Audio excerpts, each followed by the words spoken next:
Good morning. मैं doctor Ashok Kumar, senior consultant and head gastroenterology department, Dharamshila Narayana hospital, Delhi. आज आपसे discuss करेंगे गॉल ब्लैडर स्टोन्स के बारे में। तो गॉल ब्लैडर स्टोन्स क्या होते हैं? ज़्यादातर लोगों को ये पता लगता है कि जब वो कभी अल्ट्रासाउंड कराते हैं किसी भी अपने सिम्टम को इवैल्यूएट कराने के लिए, तो उनको पता लगता है कि मेरे गॉल ब्लैडर में स्टोन्स हैं और वो घबरा जाते हैं और डर जाते हैं कि इसका क्या है। कुछ लोगों को ये भी डर लगता है कि क्या ये कैंसर तो नहीं कॉज कर देगा। तो इस बीमारी को डरने से ज़्यादा समझने की ज़रूरत है। अब गॉल ब्लैडर स्टोन क्या होते हैं? हमारा गॉल ब्लैडर का फंक्शन होता है बाइल को स्टोर करना। बाइल क्या है? बाइल एक फ्लूइड है जो बॉडी बनाती है लिवर से, और वो हेल्प करता है हमारे डाइजेशन में, स्पेशली फैट को डाइजेस्ट करने के लिए। तो गॉल ब्लैडर बाइल नहीं बनाता है, बाइल लिवर बनाता है, गॉल ब्लैडर केवल स्टोर करता है।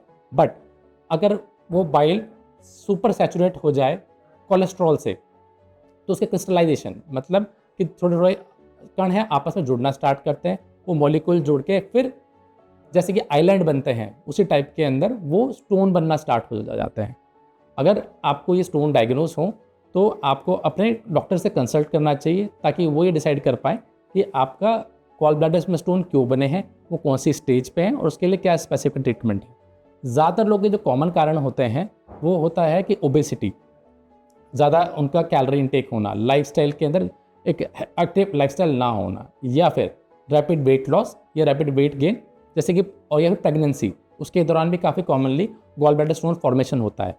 अगर आपकी फैमिली में आपके पेरेंट्स को, ब्रदर सिस्टर को गॉल ब्लैडर स्टोन है, तो ये भी एक प्रीडिस्पोजिंग फैक्टर हो जाता है कि नॉर्मल लोगों से ज़्यादा पॉसिबिलिटी होती है कि आपको भी स्टोन हो सकते हैं।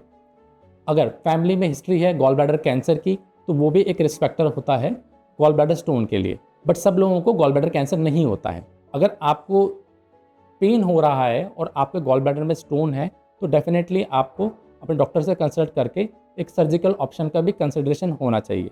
सबको सर्जरी की ज़रूरत नहीं पड़ती है, उसमें हम क्लिनिकली ऑब्जर्वेशन भी करते हैं, कुछ मेडिसिन भी देते हैं। बट अगर आपकी फैमिली में रिस्क फैक्टर्स हैं, स्टोन के रहे हैं, या आपको पेन रहा है, या गॉल ब्लैडर कैंसर रहा है, या फिर कई बार गॉल ब्लैडर पॉलिप भी होते हैं जो प्रोग्रेसिवली इंक्रीज कर रहे हैं, इन सब सिनेरियो के अंदर सर्जरी भी एक ऑप्शन होता है। तो सबसे इम्पॉर्टेंट बात यह है कि आपको गॉल ब्लैडर स्टोन से डरना नहीं है और उसके जो ट्रीटमेंट को फॉलो करना है। एक कॉमन रीज़न ये होता है कि लोग जो सर्जरी से डरते हैं कि अगर मैंने सर्जरी कराई तो क्या होगा। गॉल ब्लैडर क्योंकि बाइल नहीं बनाता है, तो उसके रिमूव होने के बाद में भी बॉडी में कोई मेजर इफेक्ट नहीं आता है। बाइल बनाने का काम लिवर करता रहता है और बाइल स्टोरेज का काम गॉल ब्लैडर की बजाय इंटेस्टाइन स्टार्ट कर देती हैं। इनिशियल कुछ वीक्स के अंदर ब्लोटिंग डिस्कम्फर्ट वगैरह हो जाता है, बट वो टाइम के साथ में और लो फैट डाइट के साथ में इम्प्रूव हो जाता है। तो गॉल ब्लैडर स्टोन से बिल्कुल भी डरने की ज़रूरत नहीं है। अगर आपका डायग्नोसिस होता है तो अपने डॉक्टर से मिलें और आपके लिए जो इंडिविजुअलाइज्ड और स्पेसिफिक एडवाइस है उसको फॉलो करें। Thank you.